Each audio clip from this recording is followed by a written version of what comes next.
On January 1st of the 43 BC year, under the auspices of Rome's three shadow dictators, the new consuls took office.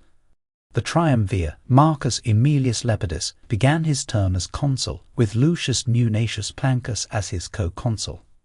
Having come together to form the second triumvirate, Marcus Antonius, Lepidus, and Caesar Octavianus had curried favor with the legions, who were anxious to avenge the death of Caesar, but weary of trying to decide on which of Caesar's heirs to pin their loyalty. Now, to gain support for a war against Caesar's murderers, it was time for the triumvirs to bring the Roman plebs into the fold. On the first day of his consulship, Marcus Aemilius Lepidus, who also served as Rome's highest religious authority in his role as Pontifex Maximus, moved that Julius Caesar be raised to the status of the divine, so that in the wake of his brutal assassination some 2 years earlier, he would now join the pantheon of divinities who shaped Rome's destiny. The Senate, fearing that opposition to the proposal would see them proscribed, formally ratified the deification of Caesar. In addition to legalizing the sacrifices offered on the altar of Julius Caesar, which had been built by the pseudo-Marius in 44 BC, a new temple to the divine Caesar was commissioned to be constructed on the site where the dictator's body had been spontaneously cremated by the outraged mob. As a result, the triumvir Marcus Antonius, who had been appointed Magister of the Julii for the 44 BC feast of Lupercalia by virtue of his mother's Julian blood, was appointed Flamen Divi Julii, or priest of the divine Julius. The third triumvir, Caesar Octavianus, who was the newly deified Caesar's posthumously adopted grandnephew, and who already served within the College of Pontiffs, now styled himself Gaius Julius Caesar Divi Julii Filius, or Son of God. Since fleeing Italy in the summer of 44 BC, Marcus Junius Brutus and Gaius Cassius Longinus had been busy. By terrorizing Rome's eastern provinces, as well as her friends and allies, Caesar's assassins were building a massive army with which to take Rome back from the Caesarians. And their base of support was growing rapidly as proscribed persons fled the capital, making their way to Greece. The triumvirs were in desperate need of more legions, which would require more money. But to their misfortune, the use of prescriptions to raise funds for the upcoming war against Caesar's assassins was beginning to backfire. Although the original prescription lists contained first 130 names, then an additional 150, the posted lists were constantly being updated to reflect those accidental or vengeful deaths the triumvirs chose to include so as to justify confiscating the properties of the deceased. Their greed eventually pushed the number of the proscribed to approximately 2,000 persons, as it was continually adjusted according to the market values of the various estates. But, by confiscating so much property from those labeled enemies of the state, Antonius, Lepidus, and Caesar had inadvertently flooded the market, driving down the overall value of real estate. Yet even in a buyer's market, few Roman citizens felt comfortable making offers on available homes, lest they reveal to the triumvirs enough wealth to become targets for prescription themselves. And so, the triumvirs were forced to find other ways to augment the funds necessary to raise and pay additional legions. New and exorbitant taxes were now levied on the people of Rome, who were accustomed to being exempt from taxation because of incoming tribute from Rome's many provinces that had formerly financed the city's heavy fiscal burdens. But years of civil wars had drained Rome's state treasury, and the tribute from Rome's wealthiest provinces was now being hijacked by Brutus and Cassius. This left the citizens of Rome to foot the bill for the triumvir's upcoming war. Among the new taxes imposed on the Roman people was an assessment on the properties of the 1,400 wealthiest women in Rome, which cited the Punic Wars as precedent, a time when Rome's women had donated jewelry to fund the military.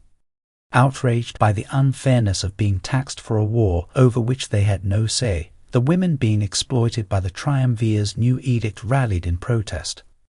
Approaching the daughter of the late Quintus Hortensius, the orator who had been Cicero's longtime rival, the women of Rome's nobility appealed to Hortensia to lead their delegation and to speak out on their behalf.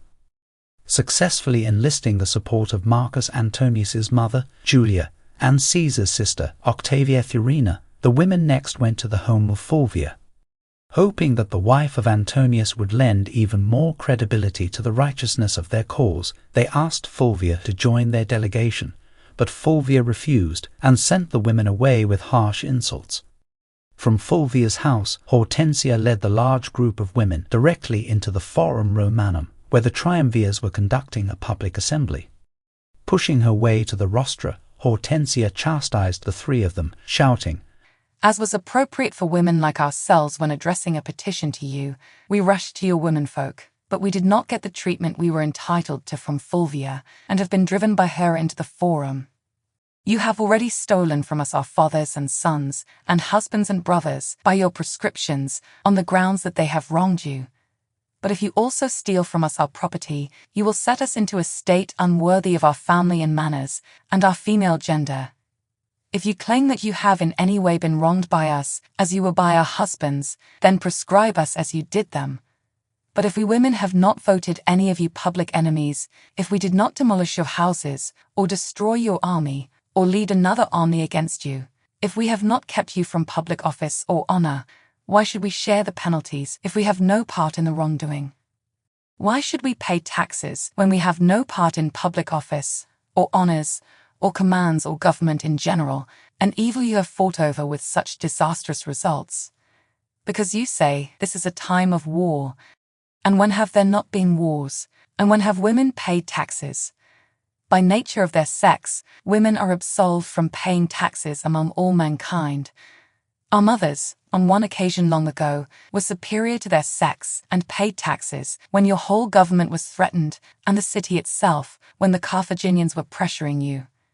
They gave willingly, not from their lands or their fields, or their dowry or their households, without which life would be unlivable for free women, but only from their own jewelry, and not with a fixed price set on it, nor under threat of informers and accusers by force, but they gave as much as they themselves chose. Why are you now so anxious about the government or the country?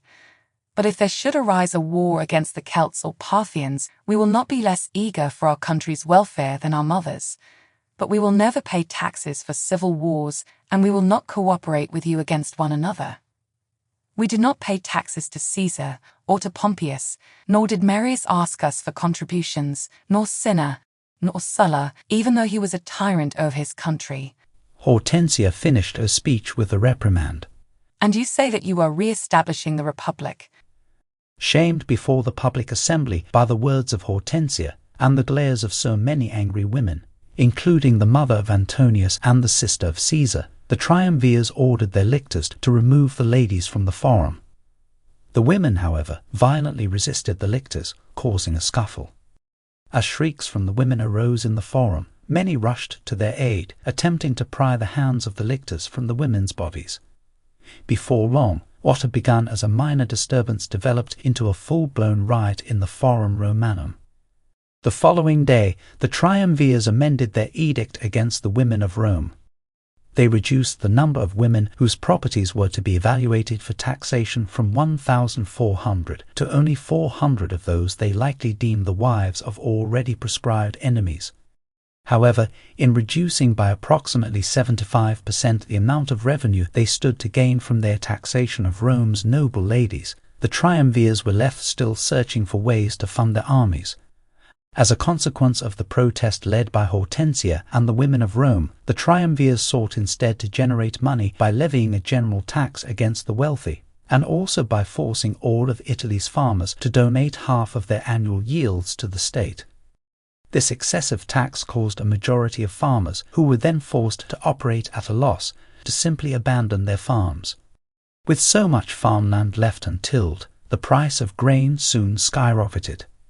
With the flooding of the real estate market driving property values down, the interruption of incoming grain from now vacant farmlands across Italy affecting the availability and affordability of food, and an excessive wealth tax enacted against well-to-do Romans, the rising inflation motivated many Roman citizens to defect to Brutus and Cassius in the east.